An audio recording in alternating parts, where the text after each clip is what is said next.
Hello boys, men and gentlemen. This is Dr. Kanu Rajput And this is Dr. Manu Rajput from Sidri International Skin, Hair and Sexology Clinic, New Delhi, Janakpuri. We have been approached by NetMeds for this fabulous video and we are here to discuss about sexual dysfunction that men face these days. So in this video we'll be talking about what is really a sexual dysfunction, who all are the people who can suffer with sexual dysfunction and what are the problems a man can see in his body or maybe in his genitals when he is suffering with a sexual dysfunction. तो आइए अब और जानते हैं कि what is sexual dysfunction, क्या है और इसके क्या parameters क्या होते हैं. So the first thing that we encounter in our practice is loss of libido. Loss of libido means loss of sexual desire. बहुत सारे ऐसे लोग हैं जो कंप्लेन करते हैं कि डॉक्टर आजकल जो डिज़ायर है वो चीज़ काफ़ी कम हो गया है, वो जो स्पार्क था रिलेशनशिप में, वो जो पैशन था वो कम होना शुरू हो गया है. So that in medical terminology is known as loss of libido. There's another problem that is known as erectile dysfunction. Erectile dysfunction means erections का ना हो पाना, या जब आपको for any sexual activity आपको erections के requirement है, that is not coming over.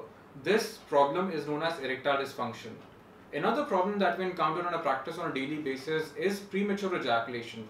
Premature ejaculation is a problem wherein a man ejaculates very soon, either outside or inside the female partner's private when he's having a sexual intercourse. So these are some topics that we'll be having a talk right now, and we'll get more idea what exactly these problems are and how do we approach these problems.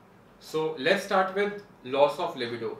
Loss of libido आजकल का बहुत common problem है. Men ranging from at the age of 25 to 45, it's a very common problem.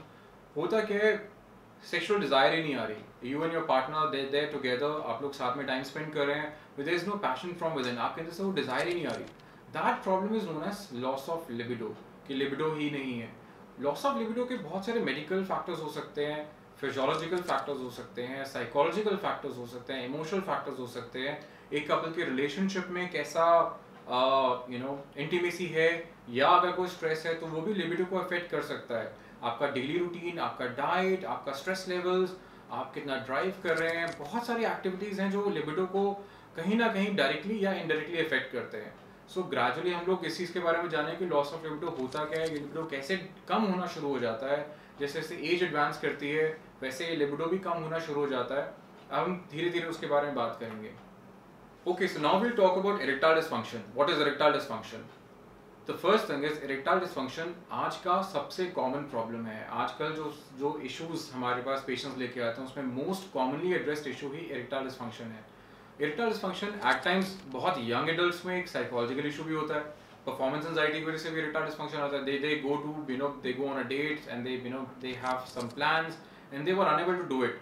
Why? Because they had lot of anxiety in them. उनके अंदर बहुत anxiety था कि क्या होगा, कैसे होगा. दे वर एमेच्योर्स, फर्स्ट टाइम ट्राई कर रहे थे. तो ऐसे बहुत सारे पेशेंट्स हमारे पास आते हैं जो कि इन देयर टीन एजेस हैं या इन देयर अर्ली 20s है. उनको लगता है they come back to us and say doctor हमें ईडी हो गया. No, that's not ED, that's at times because of performance anxiety. तो ये बहुत फाइन लाइन डिफरेंस है परफॉर्मेंस एंजाइटी में और इरेक्टाइल डिसफंक्शन में. बट बिकॉज गूगल ने इतना ज़्यादा सबको एजुकेट किया हो तो लोग हमारे पास आते हैं कि सर इरेक्टाइल डिसफंक्शन हो गया. सो बहुत थिन लाइन डिफरेंस है जो बहुत यंग एडल्ट्स को पता होना चाहिए कि इरेक्टाइल डिसफंक्शन और परफॉर्मेंस एंजाइटी इट्स लाइक एक कॉइन के दोनों साइड्स हैं. वो बहुत फाइन लाइन डिफरेंस है जिसको अंडरस्टैंड करना भी ज़रूरी है. अगर हम इरेक्टाइल डिसफंक्शन की बात करें उस पोजीशन में, जब कोई भी मेल है किसी इंटरकोर्स के लिए अप्रोच करना चाह रहे हैं, इंटरकोर्स के लिए जा रहे हैं, you need to have an erection but it's just not coming over. Erection आ ही नहीं रहा. आप चाह के भी even after long intimacy, long foreplay भी आप इरेक्शन अचीव करके पेनिट्रेशन नहीं कर पा रहे. That is erectile dysfunction. Patient बोलते हैं सर मास्टरबेशन करते हैं तो इरेक्शन नॉर्मल है, लेकिन इंटरकोर्स के टाइम पे एकदम से स्ट्रेस हो जाता है या इरेक्शन आता ही नहीं है. अगर होता भी है तो वो लिम्प हो जाता है. इवन आफ्टर पेनिट्रेशन थोड़ी देर में वो लिम्प हो जाता है. That is all what we conclude as an erectile dysfunction, जिसके बहुत सारे कॉजेस, फैक्टर्स हैं. There are couple of diagnostic investigations. जब हम पेशेंट को इन्वेस्टिगेट करते हैं, जब बात करते हैं, जब उनकी कंसल्टेशन होती है तो हमें बहुत सारे एस्पेक्ट्स क्लियर होते हैं. Next topic is premature ejaculation. Premature ejaculation is a problem wherein a man is ejaculating very early. For example, there are some patients जो even intercourse कर भी नहीं सकते, even with the touch of the partner, even with the thought of it, they ejaculate. Or otherwise, if they have started the intercourse, within just a couple of seconds or minutes, they are ejaculating, which leads to a tremendous stress, frustration within the both partners, and a self guilt that they could not really had make the act successful. So these are a couple of problems जो आजकल बहुत young adults, even from the age of very beginning 20 to 30s और 40s, ये problems बहुत commonly faced होती हैं. But इस सब में जो सबसे बड़ा challenge है वो होता है किसी patient का पहले accept करना कि उनको एक problem है, और acceptance के बाद going to the right person, going to the right clinic, that कौन से doctors हैं जो उसको address कर पाएंगे.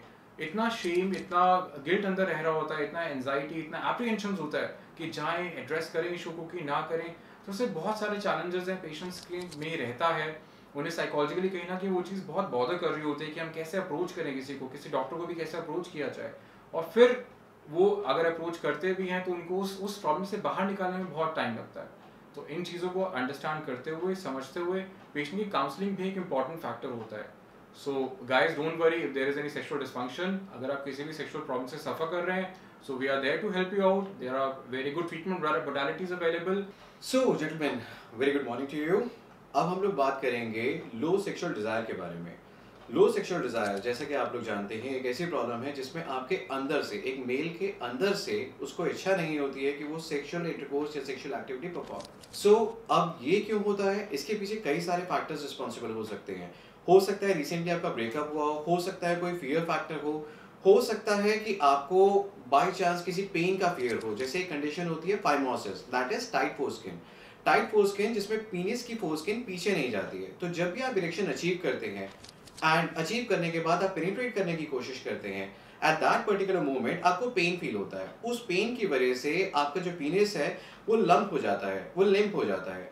जब ऐसा होता है तो फिर धीरे धीरे आपको सेक्स से डर लगने लगता है, आपको इंटरकोर्स करने से डर लगने लगता है, and that causes low sexual desire. Gradually धीरे धीरे आपके अंदर वो फीलिंग आने लगती है कि अब होगा नहीं होगा, पेन तो नहीं होगा, ऐसा तो नहीं होगा, वैसा तो नहीं होगा, that kind of stuff. अब हम लोग बात करते हैं इरेक्टाइल डिस्फंक्शन के बारे में. इरेक्टाइल डिस्फंक्शन एक ऐसी कंडीशन है जो कि आज की डेट में एक एपिडेमिक की तरह फैल रही है. There was a time जब इरेक्टाइल डिस्फंक्शन को हम लोग कहते थे कि 45 years, 50 years ऐसी एज में आता है. बट आज के डेट में अगर हम लोग बात करें तो एक न्यूज़पेपर के आर्टिकल के हिसाब से मेट्रो सिटीज़ की एज फैक्टर दिए हुए थे, एजेस दी हुई थी कि किस किस एज में आजकल लोगों को, मेट्रो सिटीज़ में रहने वाले लोगों को इरेक्टाइल डिस्फंक्शन हो रहा है. सो दिल्ली की अगर हम लोग बात करें तो I think it was 32 to 35 years of age of man जिनको इरेक्टाइल डिस्फंक्शन हो रहा है. अब बात आती है इरेक्टाइल डिस्फंक्शन हो क्यों रहा है. क्या उसके पीछे सिर्फ आपका स्ट्रेस रिस्पॉन्सिबल है? क्या सिर्फ आपकी स्मोकिंग रिस्पॉन्सिबल है? क्या आपका अल्कोहल इंटेक रिस्पॉन्सिबल है, या फिर कोई और भी चीज है जिसकी वजह से हो सकता है?